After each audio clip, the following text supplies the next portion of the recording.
கர்த்தர் என்ன சொல்லியிருக்கார்? நிச்சயமாக உன்னை ஆசீர்வதித்து உன்னை பெருக பண்ணுவேன்னு சொல்லிட்டார். ஆனால் நீங்கள் அந்த 15வது வசனத்தை வாசி பார்த்தீங்கன்னா, அந்தபடி அவன் பொறுமையாய் காத்திருந்து வாக்குத்தத்தம் பண்ணப்பட்டதை பெற்றான் அப்படின்னு போடுது.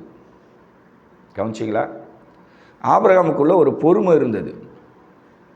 ஆண்டவர் ஆசீர்வதிப்பார், என்னை பெருக செய்வார் என்ற பொறுமை அந்த விசுவாசத்தோடு ஆபிரகாமுக்குள்ள கலந்துருக்கு.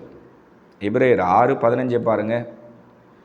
அந்தபடி அவன் பொறுமையாய் காத்திருந்து வாக்குத்தத்தம் பண்ணப்பட்டதை பெற்றான். என் அன்பு சகோதரனே, என் அன்பு சகோதரியே, வாக்குத்தத்தம் பண்ணப்பட்டதை நீ பெற வேண்டும். அந்த வாக்குத்தத்தத்துக்கு நீ உடன் சுதந்திரவாளியாக மாறணும். வாக்குத்தத்தங்களுக்கோ உனக்கு சம்மந்தமில்லாத ஒரு வாழ்க்கையை வாழ்ந்துடக்கூடாது. சில பேர் பாருங்கள், வாக்குத்தத்தத்துக்கும் அவங்களுக்கும் ஒரு சம்மந்தமில்லாத வாழ்க்கையை வாழ்ந்துருவாங்க. ஏன்னா அவங்க பைபிளை பின்பற்றலை, சரியான ஜபஜீவியம் இல்லை, பரிசுத்தம் இல்லை, உத்தமம் இல்லை, அவங்க கர்த்தருடைய கட்டளைகளை கைக்கொள்ளலை. அதனால் வாக்குத்தத்தத்துக்கும் அவங்களுக்கும் சம்மந்தம் இல்லாத ஒரு வாழ்க்கையை வாழ்ந்துருவாங்க. வேதத்தில் பாருங்கள், ஈசாக்கு இருக்கிறாரு, இஸ்மவேலும் இருக்கிறார்.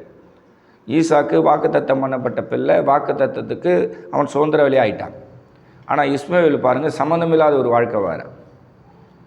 இப்போ இவன் வாக்குத்தத்தம் பண்ணப்பட்ட பிள்ளையாக மாற முடியாது, வாக்குத்தத்தத்துக்கு சுதந்திரவாளியாக மாற முடியாது.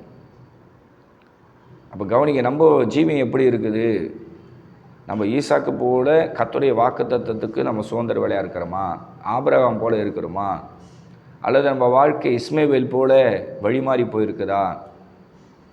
துஷ்ட மனுஷனாக அவன் வாழ்ந்தது போல் நம்மளும் ஆண்டவருக்கு பிரியமில்லா வாழ்க்கை வாழ்ந்துட்டோமோ, நம்ம இளையகுமார் வாழ்க்கை வாழ்ந்துட்டோமோ என்பதை நீங்கள் உங்கள் உள்ளான மனுஷனுக்குள்ளே நீங்கள் செக் பண்ணி பார்த்தீங்கன்னா கண்டிப்பாக ஒரு குற்ற உணர்வு உங்களுக்கு இருக்கும். நம்ம கடன் வாங்குறது தப்பு, இன்ட்ரெஸ்ட்டு வாங்குறது தப்பு, பேங்க்கில் லோன் போட்டது தப்பு, மகளிர் குழுக்கிட்ட நம்ம போய் சேர்ந்தது தப்பு, கடத்துக்கு மேலே கடன் வாங்குறது தப்புக்கு மேலே தப்பு நம்ம பண்ணிட்டோம். இப்போ ஏசப்பா அதிசயம் பண்ணல, அற்புதம் பண்ணலன்னு சொல்லி அவர் மேலே வெறுப்பு கோவம் நம்ம வைக்கலாமா என்பதை நீங்கள் சிந்தித்து பாரு. அப்போது உங்களுக்குள்ளே ஒரு மாற்றம் வரும். ஓ, நம்ம தப்பு பண்ணிட்டோம். அப்படியே கண்ணீரோடு கதற ஆரம்பிப்பீங்க. ஐயோ, கடன் வாங்குறது ஏசப்பாவுக்கு பிடிக்காது, அந்த தப்பை நம்ம பண்ணிட்டோமே, நம்ம மன்னிப்பு கேட்டுடலாம், அப்பா என்னை மன்னிச்சிருங்கன்னு சொல்லி நீங்கள் கதற ஆரம்பிச்சிடும். இப்போ கூட நீங்கள் இதை பார்த்துக்கின்னு நீங்கள் அழுது கொண்டு இருக்கலாம். கடன் எப்படி அடைப்பேன், எப்படி கொடுப்பேன், நான் பண்ணது தப்பு தான் சொல்லி நீங்கள் கதறி கொண்டு இருக்கலாம். கண்டிப்பாக கர்த்தர் உங்களை கைவிட மாட்டேன். நீங்கள் மன உருக்கத்தோடு மனசாப்பட்டு மன்னிப்பு கேட்டு நீங்கள் அழுது ஜெபிக்கும் போது ஏசப்பா உங்களை விட்டு விலகவே மாட்டேன்.